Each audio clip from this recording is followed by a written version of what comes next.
స్వామివారి ఆశీస్సులు పొందాలని తిరుమల తిరుపతి దేవస్థానం తిరుమలకి రావడం జరిగింది. అలాగే అనేక మంది నిన్నటి పండుగ వాతావరణాన్ని వీక్షించిన వాళ్ళందరూ కూడా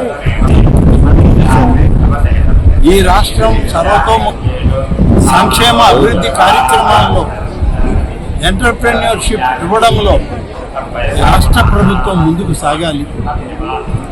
రాష్ట్ర ముఖ్యమంత్రి చంద్రబాబు నాయుడు గారు, హెచ్ఆర్డీ మంత్రి గారైన లోకేష్ గారు రాష్ట్రాన్ని ముందుకు నడిపించడంలో దేశంలోనే అగ్రగామిగా ఉండి ప్రపంచ దేశాల్లో ఉన్నటువంటి అన్ని సాంకేతికతల్ని మన రాష్ట్రానికి తీసుకొచ్చినప్పుడు ఈ రాష్ట్ర యువత భవిష్యత్తు బాగుంటుంది.